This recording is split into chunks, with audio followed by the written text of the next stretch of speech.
나무의 기억이 하나 있습니다. 회초리였죠. 대나무였던 것 같습니다.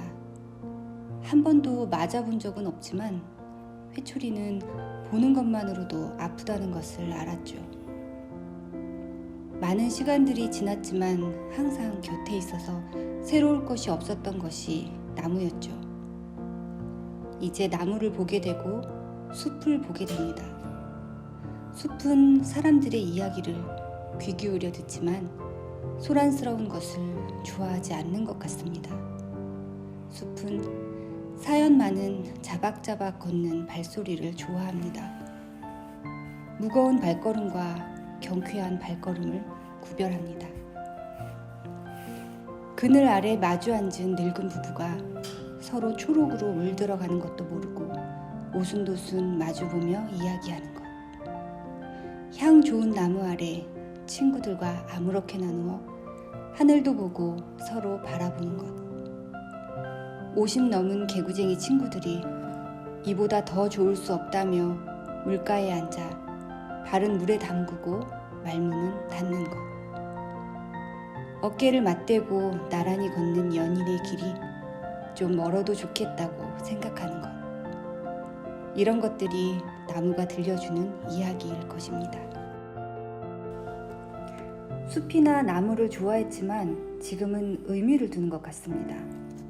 이번 전시회를 하면서 나무들이 무슨 이야기를 하는지 들어보고 내가 나무에게 하고 싶은 이야기가 무엇인지 생각을 해본 것 같습니다.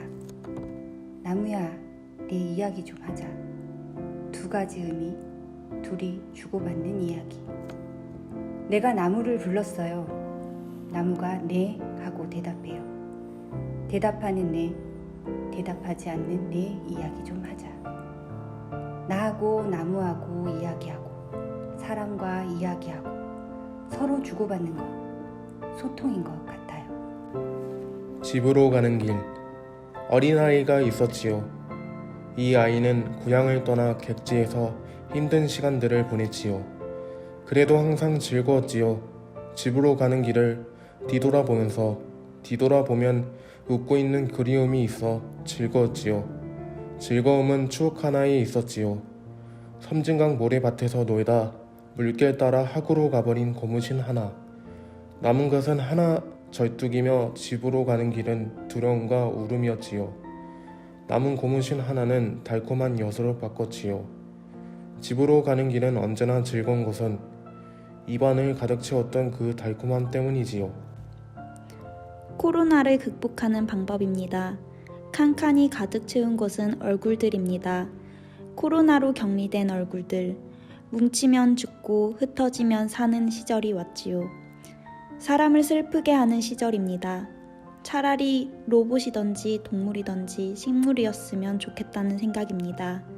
외국의 극기를 그린 얼굴도 있고 마스크한 얼굴도 있습니다. 중간에 빈 공간들이 있습니다. 누군가 있어야 하는 자리였지요. 코로나가 그렇게 만들었지요. 날개를 접은 강원도에서는 솔대, 경상도 해안 지방에서는 별신대 등으로 부른다고 합니다. 삼원시대의 신을 모시던 장소인 소도에서 유래한 것이라고 합니다. 소도에 세우는 솥대가 그것이며 소도라는 발음 자체도 솥대의 음이 변한 것이라는 설이 있습니다. 정확한 어원은 없습니다. 솥대 위에 있는 것은 대부분 오리입니다. 오리를 올리는 까닭은 오리가 땅과 물과 바다를 오가는 동물이기 때문이라고 합니다. 사람들은 오리가 농사에 필요한 물을 가져다주고 홍수를 막아주며 하늘의 신에게 사람들의 바람을 전해줄 것이라고 생각했기 때문이라고 합니다.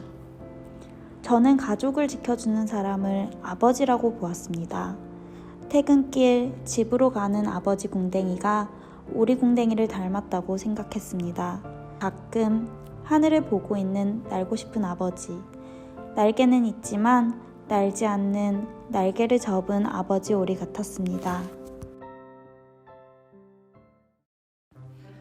16살에 시집와 지금도 그 집에서 살고 있는 자식들 공부 못 시켜서 미안한 목화에서 배 짜고 시장에다 갖다 팔고 서산동으로 시집온 얼굴도 안 보고 시집 와서 본 게 솥단지 1개 고단스 1개 도망가려다 못 간 벌어 묵으려고 죽도록 일한 죄밖에 없는 한 생애가 훈장보다 더 빛나는 이름 하나 가슴에 달고 사는 마을이지요. 산을 빼곡히 둘러싸고 있는 것은 어깨를 맞댄 집들입니다. 슬픔도 녹이는 잔잔함은 마음들을 담고 사람을 닮았고요. 바닷가 마을의 풍경은 바닷길을 따라가는 바람이 만들어줍니다. 사르 무게에 내려앉은 것 같은 알록달록 낮은 집들과 사람을 이어주는 계단, 길을 이어주는 것은 어깨를 스치고 지나가는 골목. 누구는 업으로, 누구는 막노동꾼으로, 뒤돌아보면 쪼그려 앉아 생선을 다듬던 어머니, 담배 하나 물고 희망을 꿈꿨던 아버지 의자 같은 계단, 골목길을 누비던 아이들은 나이 들어 집을 떠난 마을, 바닷가 산마을 골목길은 물길을 따라 흘러간 다시 오지 않는 시냇물 같습니다. 서산동 골목에 들어온 햇살도 바람도 발걸음이 느립니다. 사는 것이 모두 엇비슷한 지붕들이 어깨를 맞대고 살아가는 마을은 골목길이 닮고 담장이 닮고 사람이 닮고 꽃들이 웃는 것도 닮았습니다. 양철 지붕 위로 떨어지는 햇살 음표들이 노래를 만드는 골목길에 꽃피고 있습니다. 모두 지난 시간이라고 사는 거 별거 없다. 그락저락 살았다는 할머니, 지나간 시간들이 화분에 숨어 꽃처럼 웃는 마을입니다. 생선과 물고기, 물고기와 생선의 차이점은 뭘까요? 사람들은 창공을 나는 새는 꿈이라 합니다.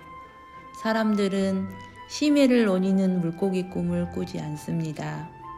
새는 보이고 물고기는 보이지 않기 때문일까요? 새는 활력이라 하고 꿈이라 하고 구름이 필요하고 깃들 나무가 필요하고 마치 신의 영역처럼 여기는데 물고기는 아무도 꿈꾸는 사람은 없습니다. 물고기는 은자의 영역이기 때문인 것 같아요. 죽음의 흔적이 없는 물고기는 영생을 누리는지도 모릅니다. 다시 처음을 돌아갑니다. 물 안에 있는 것을 물고기라 하고 물 위에 있는 것을 생선이라 합니다. 말을 바꾸면 살아가고 있는 것을 물고기라 하고 죽어가고 있는 혹은 죽은 것을 생선이라 합니다. 그렇다면 수평선은 생사를 넘나드는 문이 됩니다. 물고기와 생선을 결정하는 선이 되지는 영문도 모른 채 밥상에 오른 것은 슬픈 표정의 생선입니다.